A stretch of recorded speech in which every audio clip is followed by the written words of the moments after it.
you so much, Evan, and thank you everyone for being here for the whole day.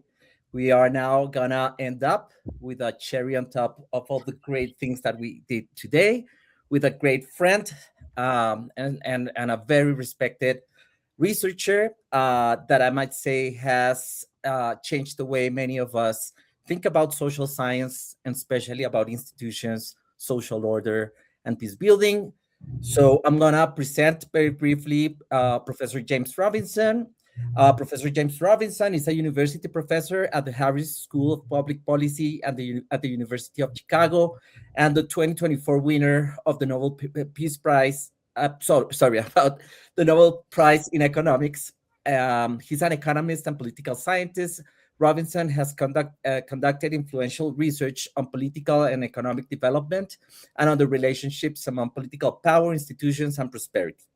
He's a fellow at the Institute of African Studies at the University of Nigeria, Nsukka, and taught at a summer school a very, I would say, popular summer school at the University of Los Andes in Bogota between 1994 and 2022, and he led the Pearson Institute for the Study and Resolution of Global Conflicts. His most recent book, co-authored with Daron Acemoglu, is The Narrow Corridor, State, Society, and the Fate of Liberty, which examines the incessant and inevitable struggle between states and society and recounts the deep historical processes that have shaped the modern world. Most of all, he's a wonderful human being, a generous, inspiring force to all of us who have crossed paths with him, and a great friend to Colombia, where I once heard him introduce himself as James, like the famous Colombian soccer when we were visiting the north of Antioquia.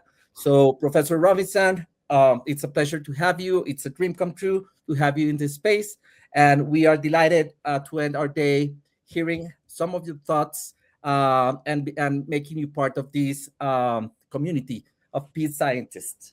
Thank you so much and welcome. Okay, thanks very much, Evan. Thanks very much, Andres, for that very generous introduction. So here we go. Let me kind of plunge straight into this since time is short.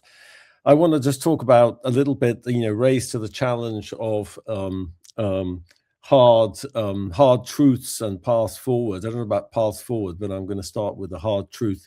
And I'm going to do that through the lens of some research I'm doing with Jose Luis Falcone. Jose Luis is a professor of art and human rights at the University of Connecticut, of all things. Okay, so let's see, and I can just control this, can I? If I press no, how do I do that?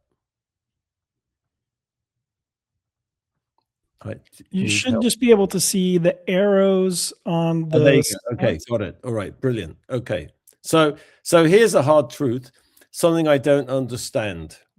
I've noticed, recently for some reason that escapes me, that I've got more willing to admit that I don't understand things. So here's something that Jose Luis and I started talking about a long time ago that we don't understand.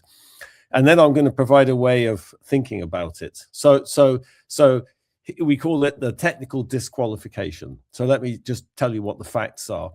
In February 2021, after a long search, the Peruvian government had started a competition for people to put forward proposals to curate the bicentenary of Peru.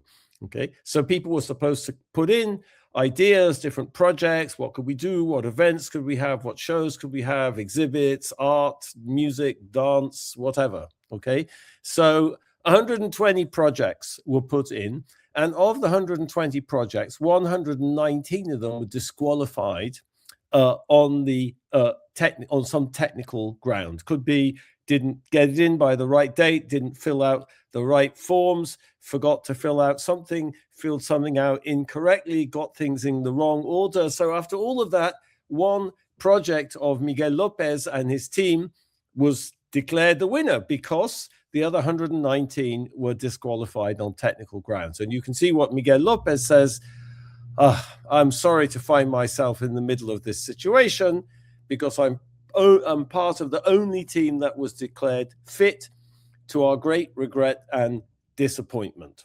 Okay, so what is going on here? Okay, so when we think of dysfunctionality in Latin America, we tend to think of politics, and we tend to think about, corruption, and, but I don't think we have a good explanation for this. And Jose Luis and I have many, many, many, many other examples, but I'm just going to give you one. Okay, so of course, in some trivial sense, Miguel Lopez had he had an interest in winning the competition, but I think that's a fairly trivial sense. In fact, he didn't really win anything.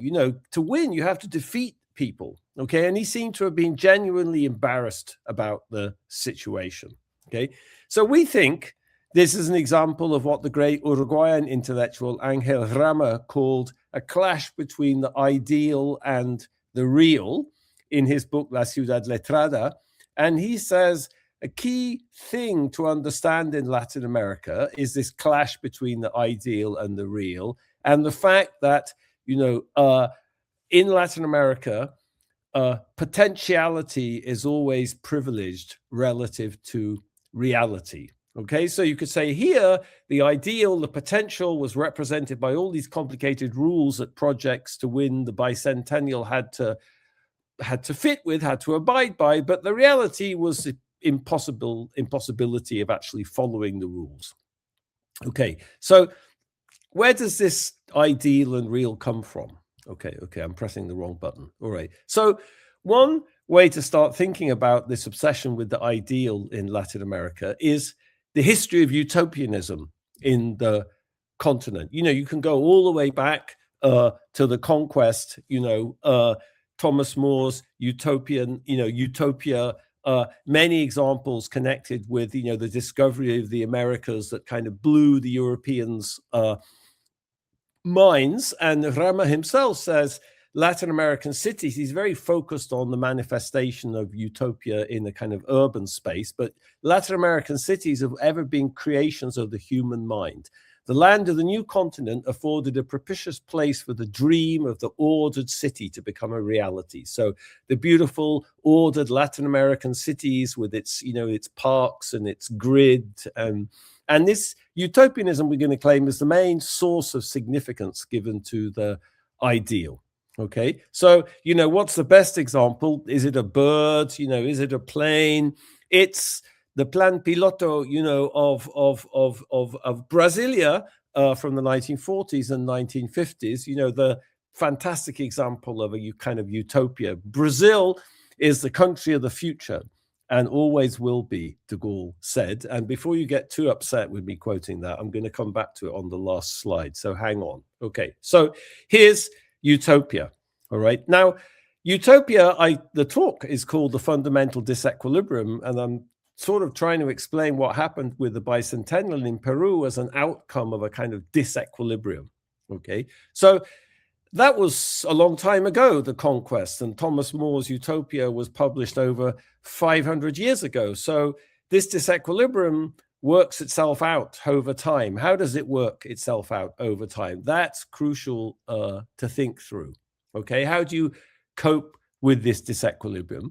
And what we think is there's a particular kind of Latin American way of coping with this disequilibrium.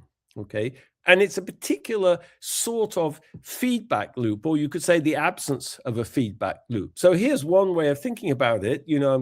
Here's a picture of, by the German photographer Thomas Struth of what the great Peruvian anthropologist Jose Matos Mar called el desborde, the overflowing. Okay, it's the informal sector, an image of the informal sector of the overflowing in on the outskirts of Lima. So one way of coping with the disequilibrium is sort of adding, layering. Okay, one thing on top of another, one thing next to each other. They might look like the ideal, that's the formal sector, and the real, the informal sector, but you just add them next to each other. Okay, here's a very striking image, of literally one thing on top of another, which is Coricancha in Cusco. You see at the bottom there, the Inca Temple of the Sun, Coricancha, and on top of it, the Convento de Santo Domingo, just right on top of it, stuck literally physically on top of it. Now, that's a fantastic image of what we sort of have in mind of just like adding, combining, beside, on top, and, you know, and religious syncretism is an important part of the story. Here's another thing. What happens? Adding, you know, what happens when you have a utopia and it doesn't pan out? Okay. Do you adjust? You look at the feedback, you figure out, no, that's not practical. It's not feasible. No, you just replace a new utopia, replace the old utopia with the new utopia. That's the history of constitutionalism in Latin America. As Victor Hugo, you know, said about the liberal constitution of Rio Negro in 1863 in Colombia, which is a pretty crazy document if you know it. It was a constitution fit for angels. Okay, so this clash between the real and the ideal, this utopianism, this way of adjusting to utopianism, creates a lot of negative things in Latin America. I'm not going to fixate on that for this talk, actually, quite the opposite, but I just do want to give you one example, okay? And that's the demand for clientelism. So my favorite book, actually my second favorite book about clientelism in Latin America, I think my favorite book is a book by Gloria Isabel Ocampo about clientelism in Cordoba in Colombia. But my second favorite book is by Javier Aullero, Poor People's Politics, which is his ethnography of the Peronist political machine in a barrio in peri-urban Buenos Aires. And Javier's definition of clientelism is problem solving through personalized political mediation. Problem solving. Okay, this disequilibrium creates problems. The ideal says the Argentinian state is a modern state and modern states provide all these services. But in reality, the Argentinian state cannot provide all those services. So that creates a disequilibrium. Who fills the disequilibrium? The Peronist party does. The Peronist party operatives fill the gap between the promise of the state and the reality. And that's exactly how Aullero describes in his book. Okay, so this is a kind of theory, if you like. This disequilibrium is a theory. It's a new theory of clientelism in Latin America and the demand for clientelism. Okay, but it's not all bad. I could talk more about what's bad about it, but I'm not going to. Okay, let me say something else. Okay, from our perspective, this disequilibrium is a kind of source of creativity and cultural innovation in Latin America. What do I mean by that? I mean this adding one thing next to each other or one thing on top of each other, okay? When you do that, what you get is something which is greater than the sum of the parts, or what you call in physics an emergent phenomenon. And the rhetoric, you know, we're going to adopt to talk about that is there's always a plus one, okay? You can add things together, but what emerges is something new and different and creative. There's a plus one, okay? Let me give you an example.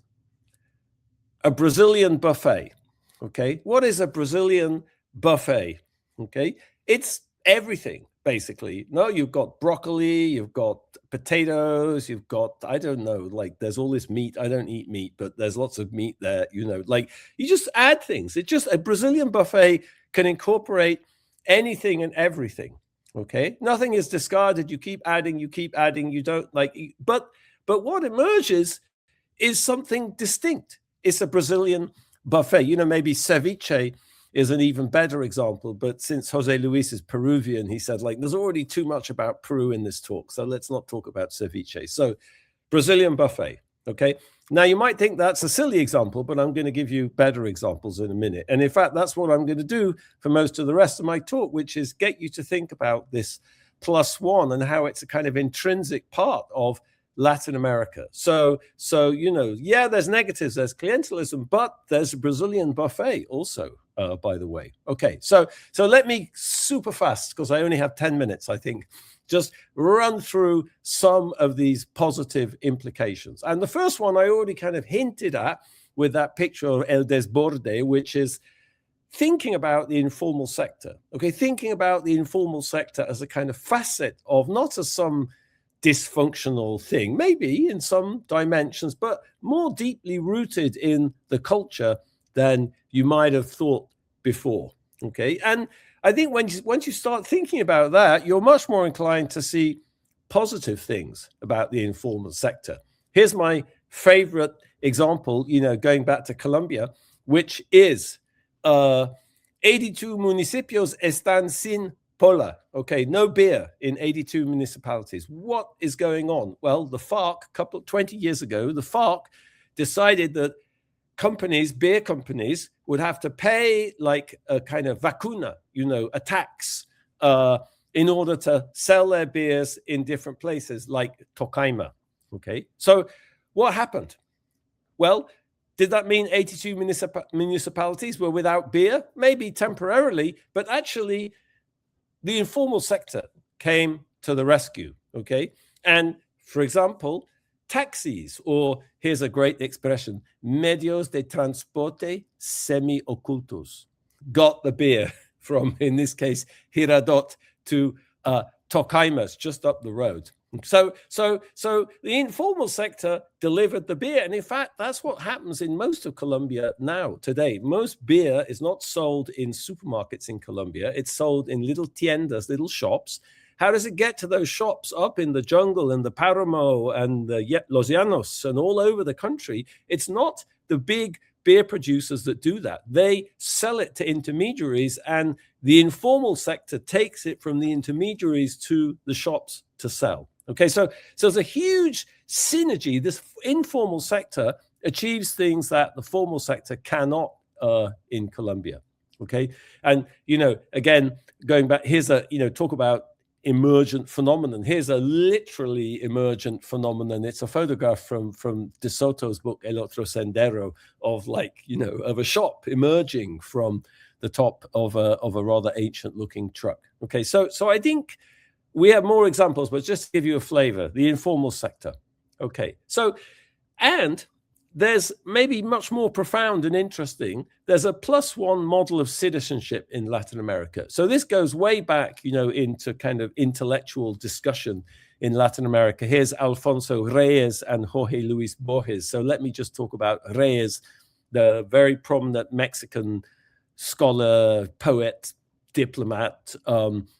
American intelligence, he means Latin American. American intelligence brings a unique facility, because our mentality, while deeply rooted in our lands, is naturally internationalist. We've come to seek our cultural instruments in the great European centers, thus becoming accustomed to handling foreign notions as if they were our own. While Europeans have not needed to look to America to construct their world system, Americans study, learn about, and practice Europe from primary school onwards. And not just Europe, but also African culture and indigenous culture. So what Reyes talks about in this essay in the journal Sur is adding culture. Latin American culture is like a Brazilian buffet. It's like adding indigenous, adding African, adding British, adding German, adding French. It's adding. It's like the +1 model of citizenship. So what he says is Latin Americans are naturally internationalist. Okay, so what? With what implication? Well, here's a fabulous implication. Okay, back in the 1820s, when Latin American states were forming and jostling and competing, Pedro Gual, who was the foreign minister of what was then Gran Colombia, before it broke up, he proposed a way out of this. He said, here's this Roman law doctrine. He adapted this Roman law doctrine of uti possidetis, which means, as you possess, so shall you possess. In practice, what did it mean? It said, let's fix the boundaries at the viceroyalty, at the boundaries of the viceroyalty. So he came up with a way of sort of trying to fix the boundaries, between these new states. The new states had to learn how to live with each other and come to agreements and come to an equilibrium. And in 1826, 200 years ago in Panama, Bolivar called this conference to basically get everybody to agree to this. And as the historian Greg Grandin says, all the basic principles that would later go into the founding of the League of Nations and the United Nations emerged in this Congress in Panama in 1826. The rejection of aggressive war, the embrace of territorial sovereignty, recognizing each other's sovereignty and the belief that, we're all equal at the table. And Bolivar said, when after 100 centuries posterity shall search for the origin of our public law, it will find it in Panama. Quite a claim. But here's one impact of that. Think about post-colonial Africa. How did post-colonial African countries decide on their borders? Okay, they adopted these principles that was determined in Panama in 1826. Today, Somaliland is trying to become an independent country. It's been de facto independent for 36 years. It's trying to become an independent country. What's the legal basis of that claim? It's exactly this. It's that we were the colony of British Somaliland, and therefore, according to this principle, we have the right to become a sovereign nation. So this principle, developed by Latin American countries, has fundamentally shaped the modern world system. Okay, so throwing out another few kind of ideas about that. If you think about it, I haven't got time to go all through this, but this lack of interstate conflict in Latin America and in Africa, by the way, is fantastically interesting. This kind of recognition of this law and this acceptance of many treaties, many legal disputes, I mean, the most obvious one here, recent one, is the border dispute between Chile and Bolivia, that Bolivia demanded, accused the Chileans of stealing their coast. The Bolivians lost. They accepted the legal ruling. So there's an acceptance of this international law, of these principles of international law by Latin American countries. And one thing that's also kind of fascinating for someone who spends quite a bit of time in Colombia, where there's millions of Venezuelans. Here's the most recent figure, 2.86 million Venezuelans in Colombia, 500,000 in Ecuador, 1.5 million in Peru, 500,000 in Chile. So this enormous diaspora of Venezuelans has hit Latin America. What have the political consequences of that been? Well, there might be a few in Chile at the moment, but for me, the big picture is there's no political consequences. Where are the anti-Venezuelan political parties, right-wing No, there aren't. They've been absorbed. They've been brought into society. Okay, contrast that, with the impact of 1 million Syrian refugees in Europe, which everywhere has spurned all this right-wing anti-immigrant politics, from Sweden and Norway to Britain and Germany and you name it. So there's a different attitude here towards the world. As Reyes said, the Latin Americans are fundamentally internationalists, and there's something very interesting here, I think. Okay, my third example, since I'm running out of time. Why are Latin Americans so good at football?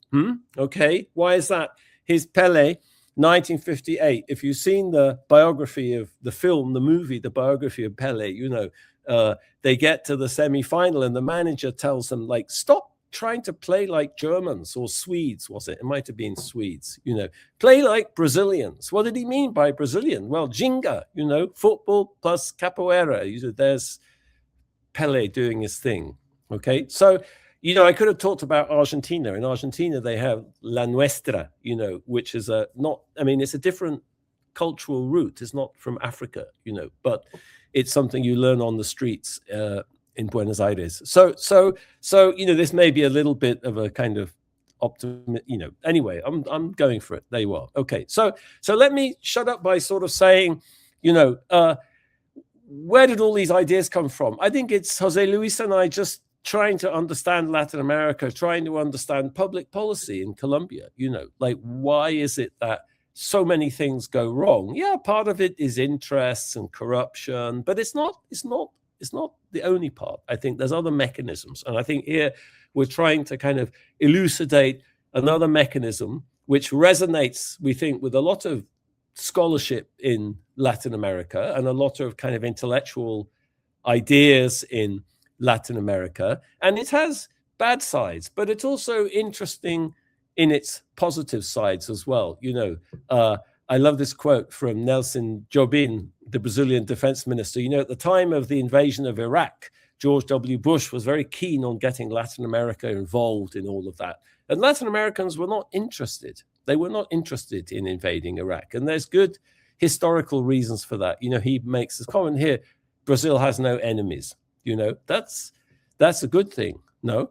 And just to say, bringing it back to utopianism to close, what I'm suggesting here also is utopianism is not all bad, actually. Affirming these principles in Panama in 1826 was ridiculously utopian. It was ridiculously utopian, and sometimes it didn't work. Often it didn't work, but actually it helped. Ultimately, that was a principle that helped shape the modern world system. So ending by going back to de Gaulle, before all the Brazilians in the audience get too upset with me, maybe it's actually good to be utopian.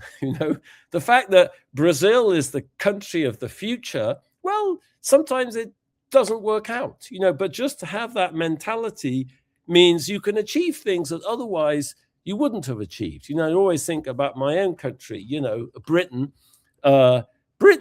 Britain is not the country of the future, and that's a bad thing. It's not a good thing.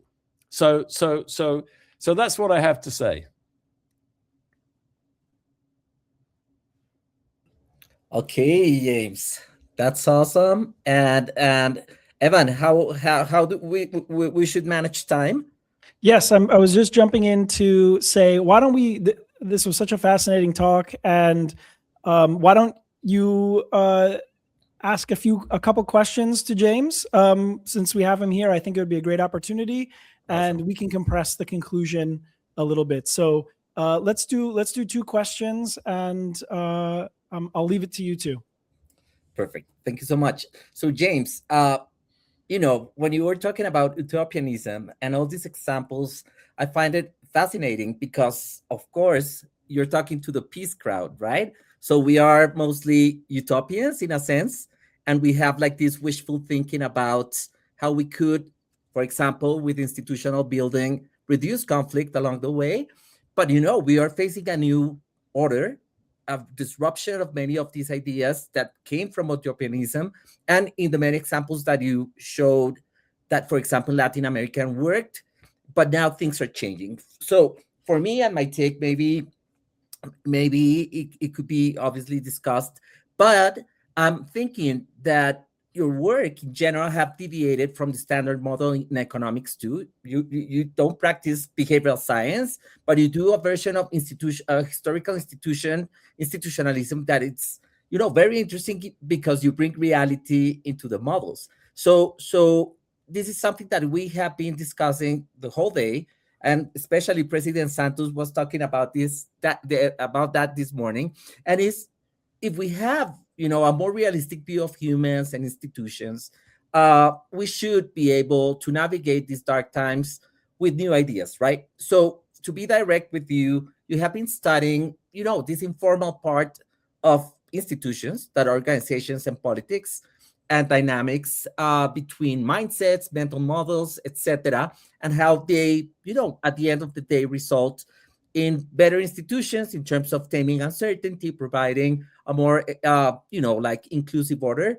But when things go, wrong, things go the other way, and we have the extractive institutional, world, and that I think we're facing now massively around the world. So we lost the ideas, the monopoly of bad ideas in our countries in the global south, and now widespread all over the world. So my first question to you is, what is your take on this idea of the +1, understanding how science could inform this transition into this new era where, as Santos was saying, his biggest barrier for making peace was politics and politicians, right? So what's the role in that +1, if I got you right, in terms of how we can tame politicians in such, times like this? I don't know if I know I'm going all over the place, Yeah. but for me, what comes out of the +1 analogy is that perfection is not useful. But at the end of the day, we need to keep up like this vision around or about something better for the future. Utopianism, can get us in problems, but in a sense can bind us to values and things that in the realm of this world can tame politicians, and that's where we have a lot of preoccupation of what's going on in the States, in other countries where institutions are not biting politicians anymore, right? Like it happened in Latin America, where institutions are captured by capital and corruption. I don't know if you have any thoughts on that.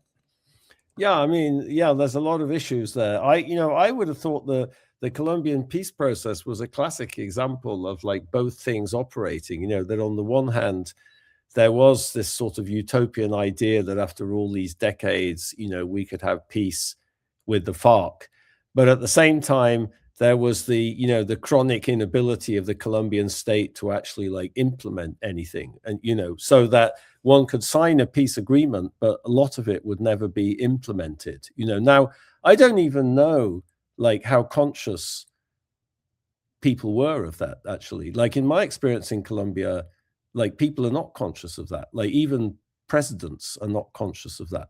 They think that things can be implemented and you pass laws and then that didn't work, so you pass another law. So I think like that's kind of one of the motivations for this work we started doing. Is like, I don't why is that? Why can't they get that? Why is there no concept of kind of implementation in the Colombian state? So I think the Colombian peace process illustrates both of these kind of mechanisms at the same time. And I guess my idea would be, to the extent you can kind of make yourself more conscious of this, or make this problem more salient.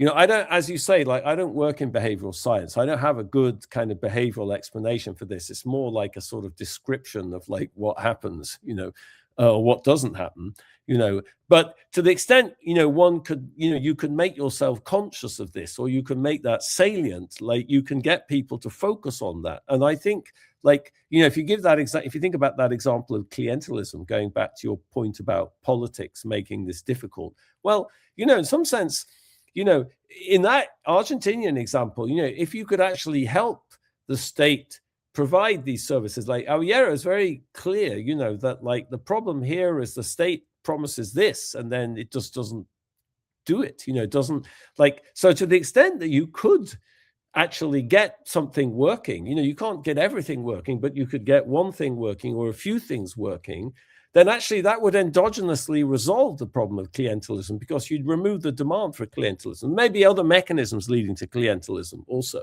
influencing politics. And I'm not saying that's the only mechanism that leads to clientelism, but, if you read that book by Gloria Isabel Ocampo, for example, about Cordoba, there's a lot of very similar stuff going on, like Musa Besai, like why is Musa Besai so successful? Because everyone has his phone number, like anyone can call Musa Besai if they have a problem, or Los Noños. Like, so that I think that is a big part of clientelism. It's a big part of the way these people get traction and become like so indispensable to kind of people. So I think there is a way here of sort of trying to break that by just but if you make people conscious of it, like, I mean, in behavioral science, right, a lot of work is about just making people conscious about stuff. Like you do stuff subconsciously. And I think Colombians are all in this world of like operating subconsciously. I used to ask Sergio Jaramillo, like, why would the FARC believe the Colombian government is ever going to implement any of that stuff, And I won't tell you what he said, because I don't think I should, but I think like lots of Colombians don't understand that. And maybe the FARC didn't understand it either, because they're Colombians after all, So I think like here, like, there is an intersection here with behavioral research, right? Because making things sort of salient, bringing things to what comes to mind, actually gets people to focus on it. And then maybe you can resolve it. So that's actually, I mean, now you're making me make a connection that previously I hadn't made. And yeah, so we with Evan and Marieke and everyone else, we have been discussing when we decided to invite you to this.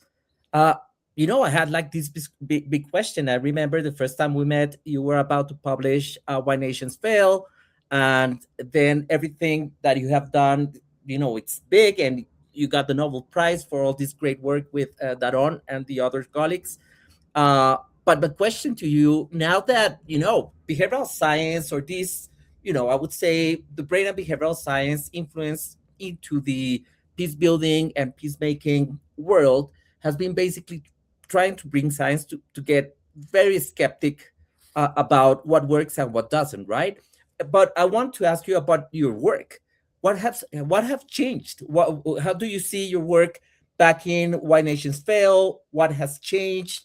What are those hard truths that you have faced with this new data in this changing world? Well, I think, in order to make progress on these kind of ridiculously big questions, you need to simplify. And then, once you've made progress, or you think you've made progress, you become much more conscious of all the outrageous simplifications. So I think one thing that we've been thinking about, a lot, is how you bring kind of culture more systematically into this discussion, and how that helps explain, some of the variation that it's very difficult to explain, with the kind of building blocks of Why Nations Fail, which are very kind of materialistic, power relations, politics, institutions, but, shaped by shaping power, but also shaped by power rooted in history or whatever. But that takes a lot of things off the table. And I think, if you think about like the rise of China, for example, or how to think about that, and how to understand that. And I've been working for 27 years in Africa, and like trying to come to terms with the way African societies work, or African institutions are structured, or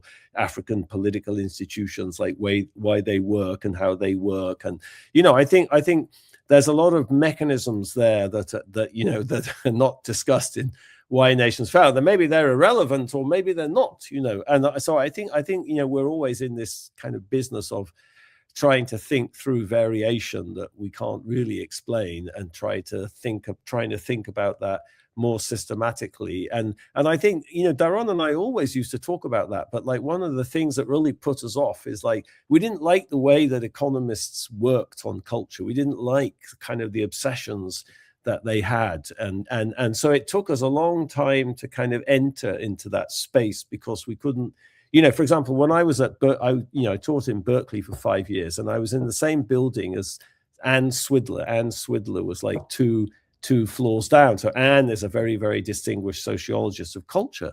And so like Anne's work is all about, like, culture is about meaning. It's about, what gives meaning to people, and culture constructs meaning. And like, if you tell an economist that, they have no idea what you're talking about. No, culture is like, there's all these other intellectual traditions that have never kind of seeped into the economics discussion, which is all about kind of value and, values. And why is that? Well, because that fits much better into the economist's paradigm, like values, you can put it in the utility function, And I think there's a kind of revolution here needed along the same lines, as happened with behavioral economics, until like Matthew Rabin and these people, started kind of writing down these models of utility functions and stuff. Actually, it wasn't, or George Akerlof, actually, it wasn't so obvious how you modeled any of that. But like George and Matthew sort of showed people that you could put these things in a utility function, or you could think about them in this space. And then people kind of accepted that. But if I tell you about meaning, like, what is that? Like, I don't know what to do with that.